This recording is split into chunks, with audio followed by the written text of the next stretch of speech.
After widespread speculation and serious doubt over Nancy Pelosi's visit to Taiwan, the third most powerful politician of United States at last landed in Taipei. This is the most significant and telling development in the US-China relationship in a while. Before the landing of Pelosi, China issued series of threats against the United States through Foreign Office and also through CCP mouthpiece Global Times. They conducted military drill in Taiwan Strait, very near to the Taiwan's maritime border. The Chinese jets were violating air defense zone of Taiwan before her visit. There was speculation that China might shoot Pelosi's plane over the ocean. But instead of threat, intimidation and foul languages through Chinese media, she landed safely in Taipei and flew away. Before her visit to Taiwan, China conducted cyber attack on Taiwanese presidential office. So the most generous questions are, has USA called China's bluff? Or this will trigger military conflict in Indo-Pacific? Because Beijing is not taking this matter lying low. This visit is a direct challenge to the autocratic authority of Xi Jinping. Her visit is not only challenging the communist China, this visit is also a direct challenge to China's One China policy. Tensions are high in the region, and the next few hours or the next few days will going to decide which way it will go. The Speaker of US House of Representatives Nancy Pelosi began her Asia tour with no mention of Taiwan. The California Democrat was not alone. She was with other 5 congressional delegations. There were 4 countries in her visit list. The countries are Malaysia, Singapore, South Korea and Japan. But she cunningly added Taiwan in her visit list when she was visiting Singapore and Malaysia. Her plane SPR-19 Boeing C-40C, which is operated by US Air Force, made its journey from Kuala Lumpur Sultan Abdul Aziz Shah Airport to Songshan Airport in Taipei, covering nearly 2,000 miles. And her plane was tracked by over 7,08,000 people around the world. The SPR-19 did not took the route over the contentious water of South China Sea to avoid Chinese radar tracking and the Chinese military hindrance on her way to Taipei. It actually took the longer route through the Indonesian island Borneo and Sulawesi. Then it encircled Philippines to enter Taiwan. US had earlier played down Pelosi's visit to Taiwan, but it was a very calculative and well-thought move by the US Air Force and the US government. Her visit was really necessary for Taiwan because Taiwan is a democratic country. And China did everything, that includes intimidation, threat and trade block to suffocate Taiwan. Recently, Lithuania tried to build relationship with Taiwan. And they built relationship by allowing Taiwan to open a representative office in Lithuanian capital Vilnius. But China unofficially blocked Lithuanian goods to enter China.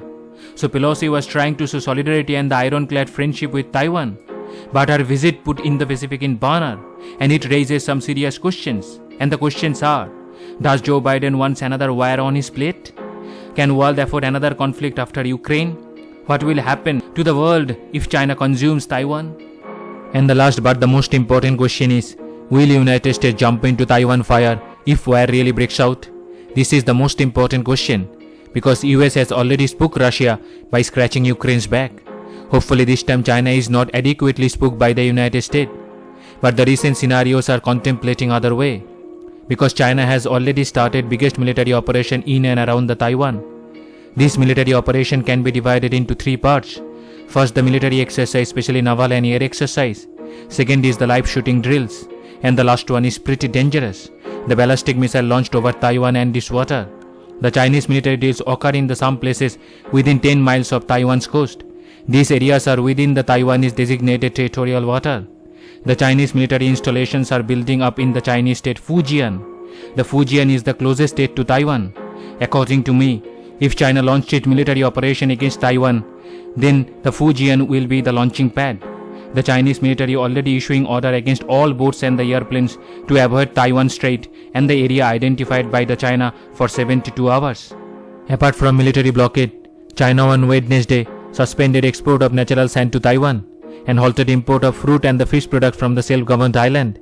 Also, Chinese custom has suspended imports from the 35 Taiwanese exporter of biscuit and the pastries since Monday. But China cannot block Taiwan forever because there is a catch. Taiwan is the manufacturers of the world-based integrated circuits and electronic components.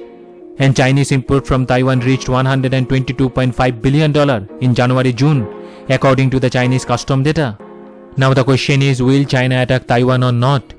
Because if war breaks out between Taiwan and China, then there is no way Taiwan will win this war. China have more than 2 million military personnel in comparison of the Taiwan's only 169,000. China have 9,834 artillery and Taiwan have 2,093 only. The Chinese Navy is the world's largest navy with 59 submarines plus 86 naval ships. That includes 2 aircraft carrier. China also have formidable air force. Their aircraft number is quite impressive, which is 3,227 plus in comparison of the Taiwan's 504 plus. China also have 5,400 tanks, but Taiwan has 650 only. So in the firepower comparison, Taiwan stand no chance. But war is not based on the textbook comparison. Surely China is the powerful on paper. Still, the result will be visible when the war will break out in reality.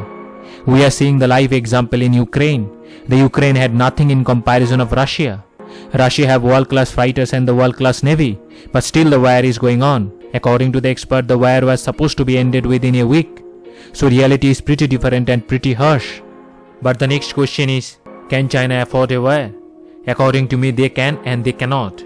Because I would like to give you my critical view. Can, because China is a formidable economical and the military power in today's world. They have world's second largest military might next to the United States.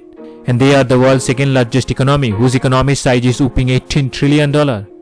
Previously, China took punitive measures against Hong Kong, Tibet and the Xinjiang. And they are in the good mood to take the targeted military action against Taiwan now. And here comes the answer for cannot.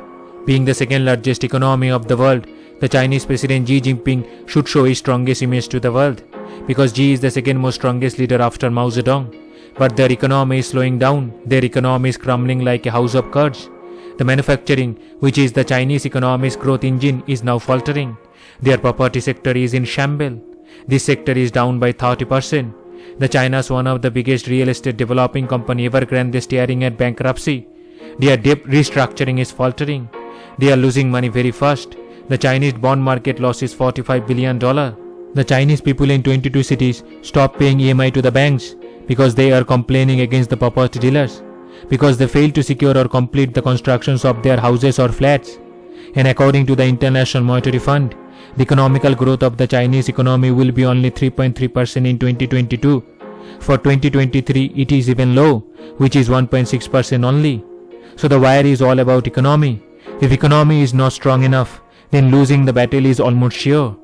Anyway, every time USA tried to strengthen a relationship with Taiwan, and every time it caused Taiwan Strait crisis. And this is the 4th Taiwan Strait crisis. Another thing is that Nancy Pelosi is not the first highest US official ever visited Taiwan. Before Pelosi, it was Newt Gingrich, who was also the Speaker of the House of Representatives during Bill Clinton presidency. He visited Taiwan in 1997.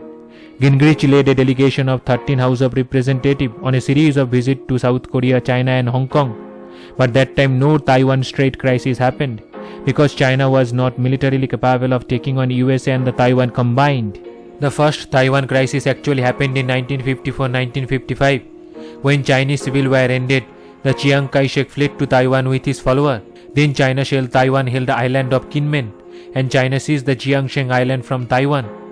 Then also Taiwan abandoned Tanchen Island because of the Chinese pressure. Later the island was evacuated by the navies of Taiwan and United States. The second crisis happened in 1958. Then China shelled islands of Kinmen and Matsu. The naval battle also took place around Dongting Island.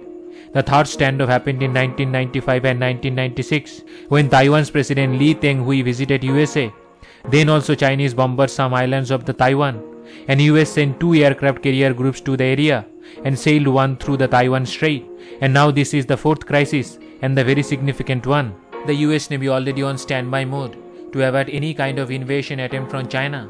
The USS America and USS Tripoli, the amphibious assault ships of US Navy, is on standby mode in Japan and Guam respectively. The USS Ronald Reagan, the Nimitz-class nuclear power supercarrier, is in Philippines Luzon Island.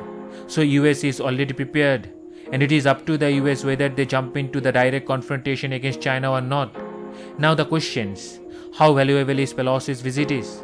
How much support she gathered from the world? As I already mentioned that this visit will reshape the Indo-Pacific geopolitical graph from every point of view.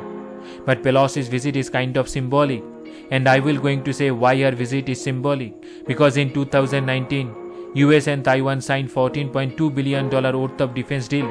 The Washington should supposed to send F-16 and Patriot missile defense system in Taiwan. But without sending military equipment to Taiwan, they are sending weapons to Ukraine in the form of aid. The defense deal includes 66 F-16 fighter jet as well as $620 million to replace expiring components of its Patriot missile defense system. The Washington should send Taiwan those weapons, keeping the list in priority, but they delayed because of a lame excuse, and that lame excuse is Ukraine.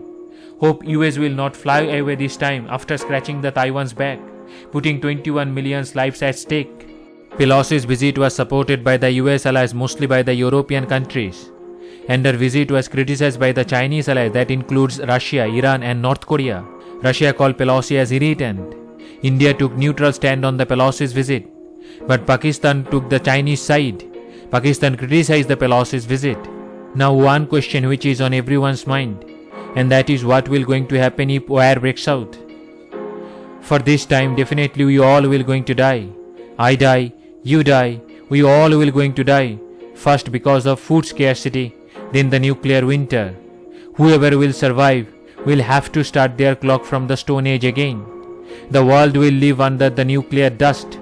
That is why, to avoid any kind of war, the country should talk to each other to resolve the matter peacefully. But sometimes the intimidation like this put this world on the edge. Hopefully, Pelosi won't be the last nail on the Earth's coffin. Now our today's questions. The first question is, as of August 2022, how many startups are registered in India? The first option is 25,000, second option is 50,000, third option is 75,000, fourth option is 1 lakh. The second question is, which union ministry implements the Saksham Anganwadi and Poshan 2.0 scheme?